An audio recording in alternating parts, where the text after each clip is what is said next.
Hi, as we have been presented, I'm Tom, this is Marshall. We should be explaining what the official policy towards free software open source software in Croatia is, but the evident problem is that there is none. It's only recently that we have gotten a working body that should produce a policy paper based on EU recommendation or directive to produce such a paper, and it's only in the future that we'll receive the first policy document and hopefully implementation of that policy in the public sector in Croatia. So basically what defines the use of free software and open source software in Croatia in the public sector is that there is none. It's a Microsoft dominated area. There has been some history of negotiation over how to include free software, yet they have failed for some reason. So maybe I think that our situation there was that the state was focused on some other issues, which are not really. This is not place really because of the war and all the other things. And also we had, we've been lucky that Mr. Radman, who's now the director of the regional director of Microsoft, was also in Croatia. So he was also, before he became the head of Microsoft Croatia, he was director of national TV, and he had quite a lot of contacts, and he's quite a successful guy. That's why he is regional director in Microsoft. So they didn't care about many issues. At first, in parallel, Carnet was the state, in that sense, academic and state institution, which did quite a lot of in implementing the new technologies, internet, and all of the other things. But beside that, and that was in parallel, so state just didn't really care about it. And at first they thought that the internet is just full of porn movies and blah blah blah. So they had ideas. Our president had idea to actually to give away some of our islands to Bill Gates and to all of the other CEOs. So there were a couple of really ridiculous ideas of how to actually get into the new technology as Croatia. So that we were lucky again that failed actually. Besides Carnet, there were also a couple of Linux, the National Linux User Group, which raised the issue where when Croatian state had to sign the second contract with Microsoft. And yeah, they were also successful not just in selling Microsoft licenses, but also in getting the BSA, Business Software Alliance, to work. And in Croatia, I think in the business sector, it's quite well compared to the other countries in transition. So there were a couple of roundtables and some discussions in the media, which again just was good probably to dump Microsoft prices, but there were not any serious, really serious plans to implement free software. And at that time, just after 2000, state founded at first Department for Internetization. Office for the Internetization, and that really failed quite badly. At the end, in media, the head of that office just said that they don't have a website after 2 or 3 years because that's not what did he say, that's the old technology. So they didn't have anything else, but the website was old technology for them to have it. And then we got some other office which is called e-Croatia, basically e-governance office. Yeah. Nowadays. And There are some people there which are really friendly, and also they're coming from, they have academic background. For example, Diana Šimić, she wrote one of the famous LaTeX manuals in Croatia. So it's not that they don't know about free software. They know, but their main concern is that there is no business infrastructure for getting into any serious plans. And in that sense, I agree. But that's kind of closed loop where if you don't have a plan and policy, then you won't have any business infrastructure.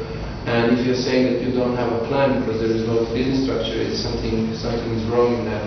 In 2004 in spring, the licenses for Microsoft licenses for public sector were up for the renewal, and it's back then that an intensive discussion has started whether the state should subscribe to official policy of using free software. But at the moment, part of their argument is that there are no service providers that would provide service stable enough to maintain whatever the needs of public sector are. So the licensing agreement was signed again, though they managed to cut into the price quite severely. The price.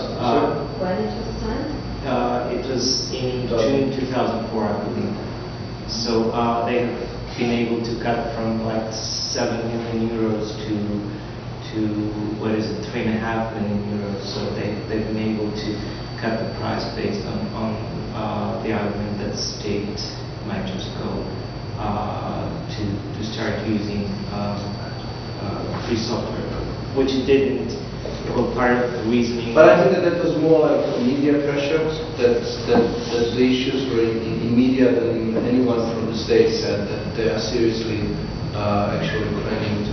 They just said that they consider that option, but they are quite sure that they will continue with Microsoft.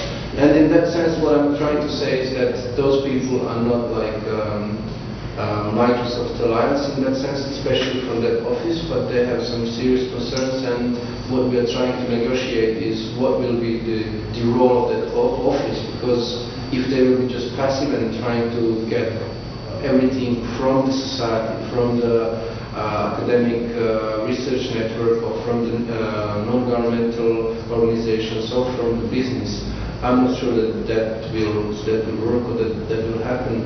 So it's now more into negotiations about how to have them also more active in that and to start the whole process. And when we mentioned the business capacity in Croatia, I could say that there is just a couple of small businesses which we say that they are focused on free software maintaining and on free software solutions.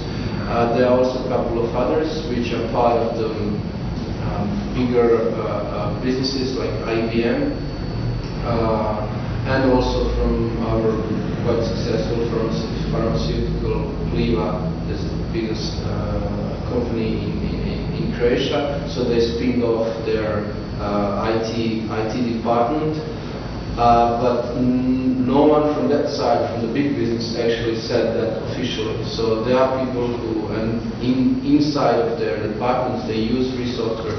They have people who are quite good in providing solutions and maintaining, but that's not something which you could hear in public. That's always just like I don't know, informal talks behind the scene. So in that sense, there that eCroatia office has a good point about the business capacity, but it's really just about how to move from that. So it will be interesting once the policy document is there. I don't know when it should be completed. Do you know, maybe even know when they need to complete the document? Well, summer. Yeah, everything is very fast nowadays because the EU negotiations are putting a lot of pressure on legislating and policy-making processes in the country. So it will be an interesting period in a way that the policy will be defined. There is definitely one person there with free software credibility, and then is the CTO. Is he CTO? He's vice CEO. CTO, Chief Technical Officer, is he? Or? Yes, but he's also deputy. Okay. So a person who is CTO and vice CEO of Croatian Academic and Research Network, who has been also responsible for the implementation of free software in their institution for quite some time now. I'm sure that you can tell more about this. It will be an interesting period in the sense that policy will be defined and that state will be required to also get some money for free software development of free software services. So I guess also the reasoning that there is no support will have to be in a way become a thing of the past, and they will have to create at least services of their own. There are lots of big players in free software that have their subsidiaries in Croatia, like IBM, like Novell. And there are a couple. I know that Carnet is also developing their own distribution for their internal needs, and there are other smaller enterprises, medium enterprises that develop. Yeah, I would say that there is no really serious advocacy of free software at the level and targeting states. So we are also coming from more culture and activist field. So in that scene we can see some more dynamic, and we will talk about it in Sunday, I think, or tomorrow. Yeah, we'll talk about those projects more tomorrow. But when we come to free software, then we could see that there are a lot of people who were active like 7 or 8 years ago, or even more, but now they have good jobs in IT industry, and they just become much more silent when advocating. So there is a lot of rumors, there is a lot of talks behind the scene, but there are no really actors. We mean that the community is getting smaller, or the people who can lobby about open source? Yeah. Actually, we didn't have at any time a group of people who are advocating free software, targeting state and policy how to implement free software in education or in the e-government. I mean, e-government and those kind of things. So what I'm trying to say is that there was some gathering of people in mid-90s who started, for example, KUK, which is a Croatian Linux user group, and they were active, but not in advocacy. They were acting in spreading the idea of free software in general, or more in the technical field. And then what we could see in zeros after 2000 is that some other scene recognized free software because of its values and because of social context. So there is some advocacy in that direction, but there is not really any serious advocacy in Are there any initiatives at local level? Some standalone initiatives, for example, in municipalities or in cities, or some standalone initiatives that are not recognized like official policy, but some group of people are doing some projects, not in the central government, but... Well, not at the level of advocacy and trying to provide any paper, any policy. So there is a group, there is an active group, for example, in Rijeka, which is one of the bigger cities in Croatia, but that's again Linux user group, which is not, and they don't know there are like maybe 10 or 20 people from 19 years old to 22 or something. So they're not really, they don't realize that the advocacy and policy is part of what they should do. I mean, then they don't need to do that, but I'm just trying to say that there is not enough awareness of the policy and policy work. Yeah, and the lower level of government are not so strong in IT policy because all the licenses are bought by the government, central government, and they are distributed. That is, everybody is free to use Windows operating system and then other solutions. And other solutions that government is providing them with, which are proprietary. So I assume there might be system admins that use free software solutions, but it's not policy. It's just and actually, when there is a policy, then that's like illegal to that policy. So most of the time you must have Windows servers, but then sysadmins just put some Linux, and then again it's just behind the scene they would say like, oh, we have a couple of servers, or all of our servers are on Linux or on Unix sometimes, but that's not something which they are supposed to do. And the other thing is that when we talk about numbers talk quite well for Microsoft, because there is an industry behind that. There are a lot of people who depend on Microsoft products, and in that sense, it's really just raising something almost from scratch, from zero, compared to something which states sees as a serious part of our economy. So yeah, it's not really. They're not really enthusiastic in terms of that we see the bright future in that sense. For example, the websites or web systems of the ministries or other government structures, are they running Linux or open source? Most of the time they run Windows servers and some content management systems, which one of the quite big software company provided them, so they had contracts for that.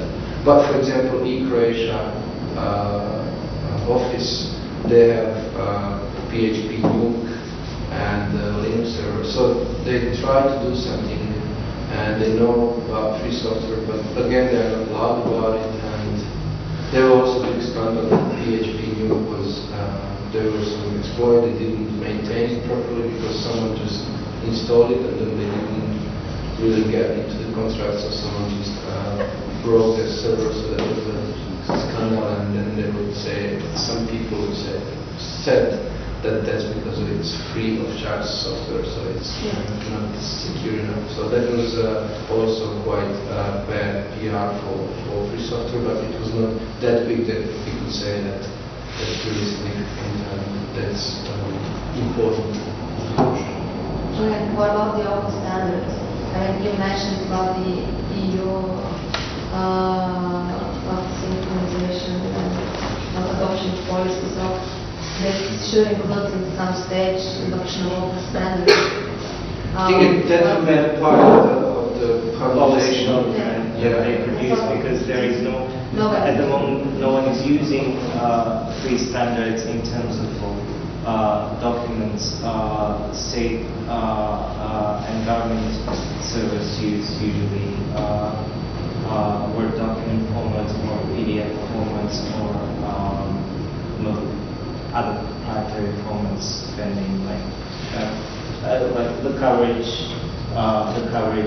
of session, the parliamentary sessions is now being implemented in Windows Media Standard, and so it's non-existent at the moment. If there will be any progress, I think it will be part of the global trends, and that won't be Croatia specific, I think. So that will be because of the pressure from the EU and because everybody actually talk more about open standards these days. Then I can't see really the relevant actors who do that. I think that the other area where we are, I feel much better. But that's culture, and it's much different than how to put it in, how to put the same efforts in targeting state or policy or technology. It's, I guess it's probably similar here. In smaller countries, it's very difficult to implement policies because government structures usually are very tiny and they function on multiple layers, like our Ministry of Science, Education and Sport. They handle all those three things, and our minister has heard of Wikipedia. That's the problem, that it always depends if you have a person who knows of something or not, and not complex structures within political parties and then within the government who do understand the importance of policies. So that's, I guess, pretty much the case in all post-Yugoslav countries, which have to deal with the new structures of governance. But I'm sure that also it's very characteristic of smaller countries where you have complex structures in that sense. Just Microsoft always. I don't know if there is anyone from Serbia here. No. So I think the same thing happened in Serbia like 5 years after Croatia. So Microsoft just made a big event out of signing contracts, and then they were just convinced that that's the way to go because they're just so amazing numbers around what they can provide, and then they say like that's the industry, and what are you talking about? It's free of charge and there is no capacity. So Microsoft in that sense could build the infrastructure, and speaking just economically, that's happening in Croatia. So a lot of people actually have jobs and work depending on Microsoft. And Microsoft has been dominant solution since like Windows 3.11. So all, especially small and medium businesses, use. Yeah, from those and Clipper applications and post point of sales. The only large company which uses extensively free software, they use Red Hat. It's the biggest chain of food stores in Croatia, Konzum. They use point of sale, Linux clients and such things. But yeah, it's just cheaper for them. They have a rationale, but that's basically a larger problem that Windows has been there dominant for like last 15 years, and it's very difficult to implement things, particularly on user level, other than proprietary. Finished yet? Okay. Just a question. As you're the project leaders for Creative Commons in Croatia, does the government of Croatia recognize the licenses, and does the government use the licenses for any purpose, for some documentation or something like this? No.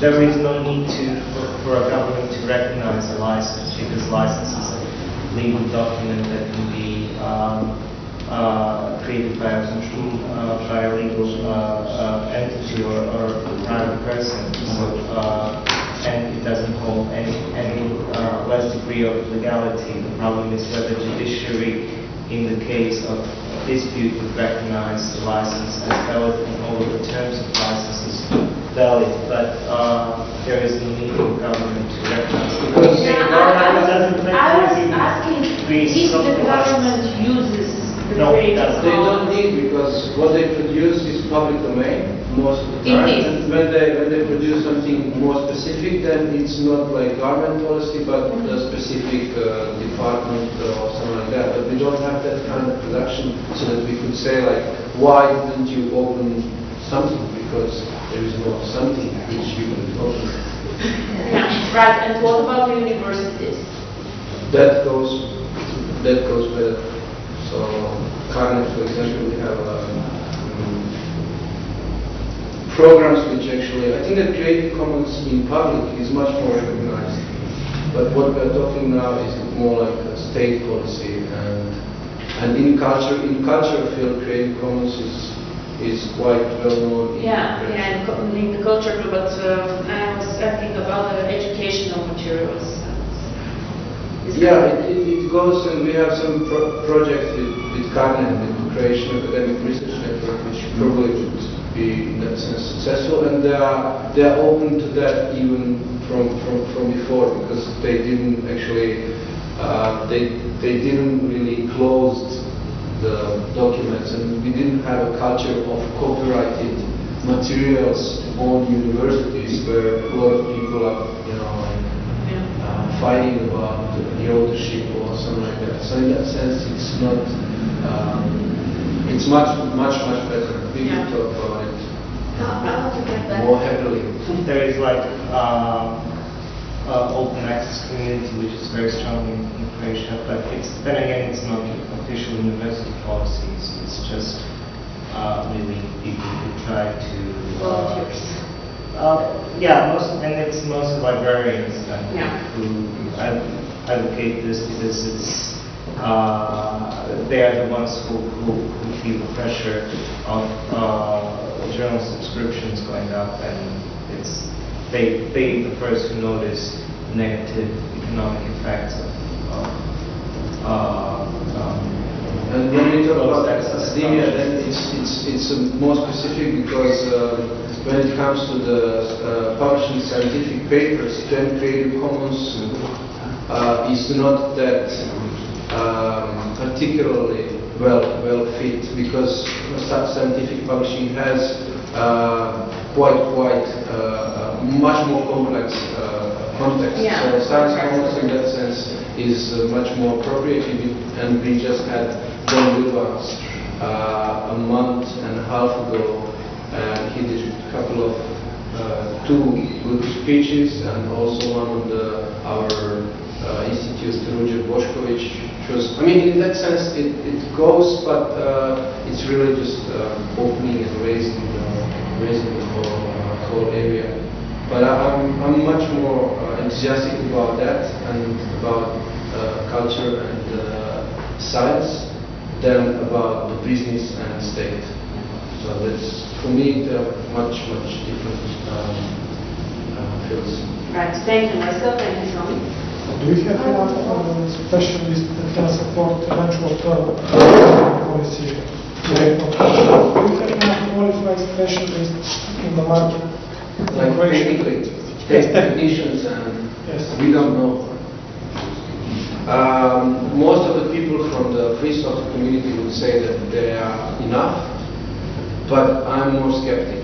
And I wouldn't say that in public in Croatia, but just like saying that here, I feel that it's my honest answer. We have quite good educational system in that sense that a lot of people are familiar with Unix, and we have a lot of good programmers and system administrators. But I'm not sure that if the business model wouldn't change completely, that they would go for the more specifically for Unix at least, or for Linux and free software. So they go into the business areas where then they start to be dependent on Microsoft. And what about their attitude to these ideas? They work with these technologies for money. What is their attitude to? It's always like ambivalent in terms of they prefer free software in terms of technically, but there is always like, but we need to live from something. We live in free software. We are the privileged class in society these days. But that goes quite, it's kind of hard process, because because of that argument that proprietary software and that business model provide better systems to the IT specialists, which I'm not sure that that's true, but that's the common belief. And then whenever you try to go deeper into the story, then someone will just raise that argument and say you need to eat something. You know, it's so stupid that I don't know. And then, you know. And in that sense, I think that there is a big potentiality, especially because of our couple of faculties, which produce a lot of well-skilled people. But if you want to have the field where they will really kind of become the real specialists in that sense, not just hackers, in terms of knowing the enterprise level of free software, that's what I think is what we are missing. So just putting Apache here and there, and I don't know, PHP and MySQL is not the skills which I see as the most important. I think that they should go more into the enterprise level of free software, and for that you need context. You need a project where you really explore it, because that's what business actually asked. Question about the municipalities. What do you think about the tendencies in your region about the future development of and implementation of open source software on municipal level? Is there any perspectives? Is there any enthusiasm there to defend that IT solutions based on free and open source? So you're asking what is whether... the future in your country? Is there, because here we have to fight with the ministry to defend our IT solution based on free and open source, for example, sometimes. Well, as far as I know, the only really large municipality that has a very large IT structure is the city of Zagreb. But I don't know how they are dealing with the ministry. And the thing is that licenses are paid by central government to Microsoft, yeah, and they cover the use of the licensed software in all of the governments, so including municipalities. So there are probably institutional policies that might be at work, but I don't know what they are. Like I know that CAT has had a policy, but with the new director they have sort of put it on ice. So what might be, your question is what might be strategies to fight against the ministry or the central government to be able to maintain your policy? Maybe what has to be the strategy to raise municipal interest to open source software? But maybe we have to start this. Good practices. Oh, best practices. Oh, maybe you should ask people from the government of Extremadura. They have been doing a great job in that sense, and they have really provided a best practice model. So they might have more of the answer than we do, because there are no municipal policies contradicting the government policies in Croatia. There might be institutional, but that's really just depending on the people who are in the institution. So these people come and go. Policies don't stay. Problem is that at the state level, they think that they made a good deal with Microsoft. So on that legal side, they are covered. They are fine. They don't think that that's the problem, because they already have software which is paid, so they don't think about another. So they will start to think about another round just before signing the new round with Microsoft. And on the other side, on local levels where there is no big businesses, and Croatia is quite centralized in that sense. They don't care because for them it's free of charge because they use pirated copies of Microsoft, and there is no really a lot of local initiatives where you could see that there are some hackers around who do some interesting stuff, which is better or whatever. That you could see that there is any other software than Microsoft. So there is no actually idea that there is software. I mean, it is in terms of Linux is some kind of brand which people probably heard about. But when you come outside of big cities, there is no really,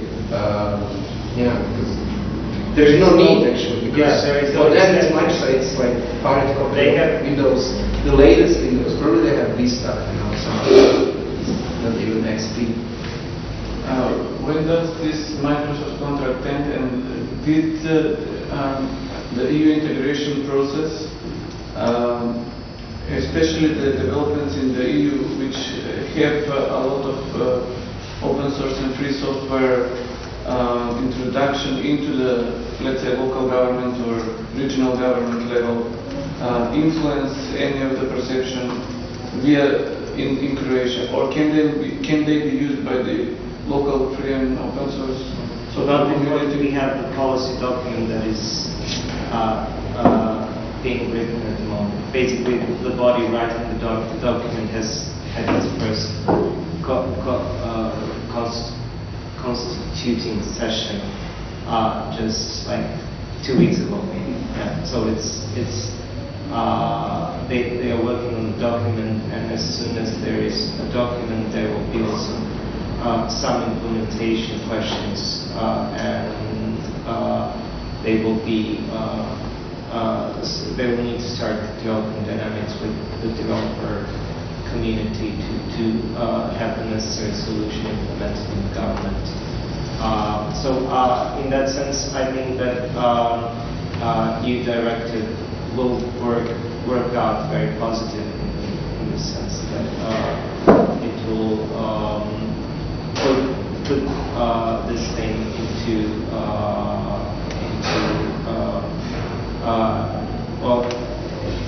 thing will become visible in the public eye, and that's About the document, I tried to know names of these people in that work group, and they don't want to state their names because they expect they will be under pressure from commercial world. So that says enough. And how about this? Is there any question of decentralization of administration? IT administration. Not online, IT maybe, but just mention things and local, regional administration. And I guess the picture for the Croatia is so centralized, and the market will just go ahead to deal with the... There is issue of decentralization, but part of that is not IT. So that's a political problem. So when they talk about that, they talk again about in political, really just a politicized political issue in a way that is it Istria as a region separation? Or not. And so it's not like part of, separate. So it's not like how would you do that, and what would be part and process of that. What would be the methodology? It's always like just the political issue, mostly about the identity, than about how to make it work. Yeah, we are really far from the policies in terms of how political dynamics go between lower level of government, higher level of government. We are in between, so we are not poor enough to need the desperate solution for long-term development. So in that sense, we had some certain level of the industry developed. And at the same time, we are not developed enough that we should start to consider free software as a solution in total cost of ownership and these kind of things. So we have actually most of our industry software industry is small, medium software companies who are getting jobs not just in Croatia but also from the outside with outsourcing. So So in that sense, they are fine. They don't need to provide better and better solutions inside, for example. Or when they have it, then it's not something which starts to be a policy. For example, in Pliva, that pharmaceutical big company, they have their own IT department, and it's not really about the policy. For them, it's the one guy there, he did quite a lot of things well, so they have a good infrastructure, and they are focused on free software. They also, we will talk tomorrow more about that. They also opened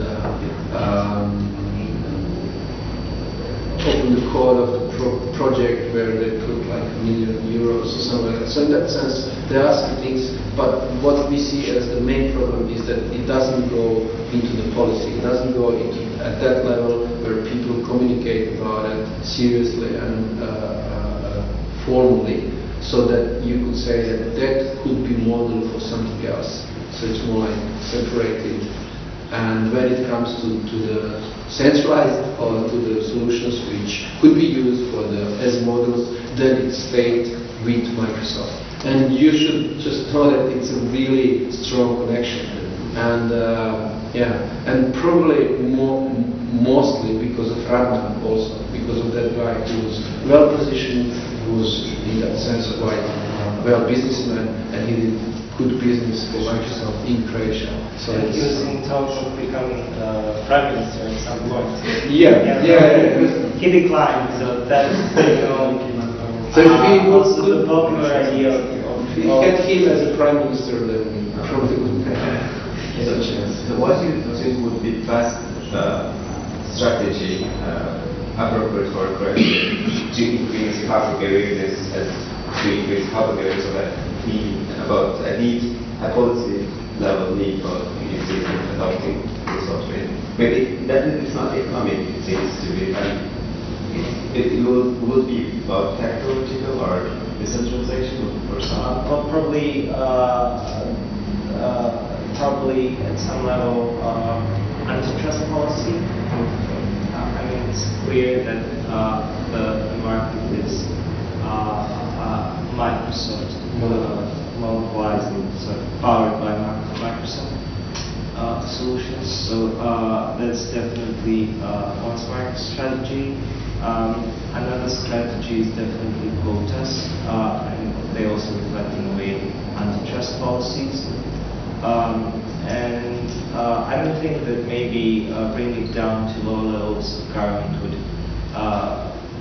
make any difference, because it would make it maybe more powerful, but then again it would be policies, but again people for or against, and once the people for go, it's the thing changes and the whole thing reverts back to proprietary. So and also education, I think, but that's also so CARNET, Croatian Academic Research Network. They are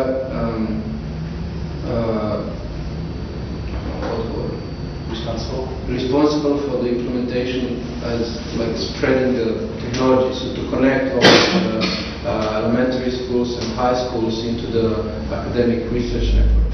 And that's the quite big and huge project for them. So it goes beyond their capacities at the moment. And the bad thing is that they don't use it also as a platform for spreading the free software, because there is quite a lot of arguments which you could use. And the bad thing also is that the new head of CARNET is not that keen to do that. He actually wouldn't say no completely, so just go for Microsoft with some arguments. But from his previous job, where he worked as a head of national railways, he used Microsoft. IT sector of national railways. He had quite good deals with Microsoft. He got used to that, using that solutions, and in that sense, I'm quite sure that we lost the chance that that process would be used for arguments for education. And if that will be just left to the state, it's quite there are big chances that Microsoft will just get into another deal where we will be stuck with Microsoft solution, and they will just make a big event again and saying that Microsoft gave it for free or something like that.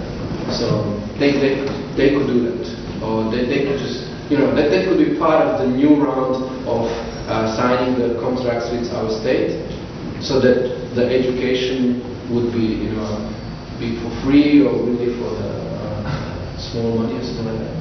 So that's the area which I think could be used, but at the moment I see that there are not that much doors where you can just go. Okay. Yeah. Maybe last question, and then we can move to. Are there much discussion about Korea becoming producer of IT technology rather than staying as consumer? Or is it, how central is it to discussion about knowledge economy? Yeah, we are trying to get that issue in public, and I think that in that sense we are successful about knowledge and the development of society. But that's just in the area, that issue is raised just in the area of more of culture and like daily about the public opinions, not as part of the, like the state structure. So I'm not sure when Parliament would start to talk about it.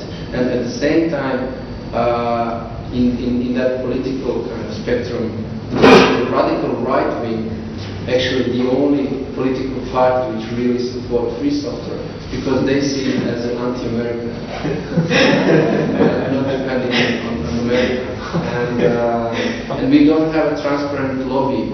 So, and we are on the other part of the spectrum as the organization. So we don't want to go into the office of that political party or those political parties, start talking about the free software, because they are not supporting that really understanding and purposes and the long-term development, but more like the almost, like the position in the political spectrum where they think that that's the way how you can start being dependent on American technologies.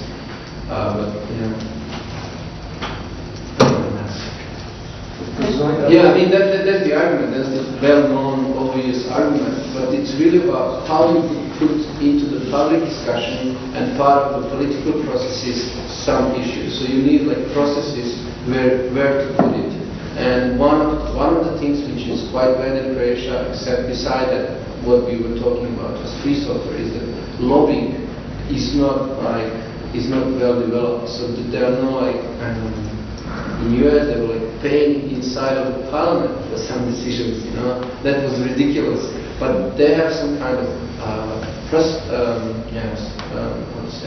kind of methodology how to actually influence some process of decision making. And as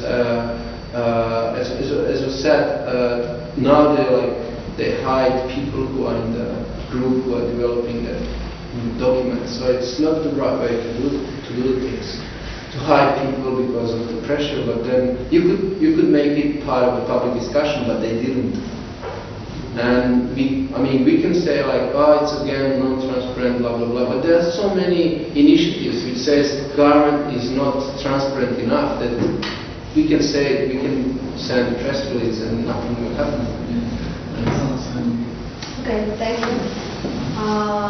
Maybe we can move next and then continue with if there are any further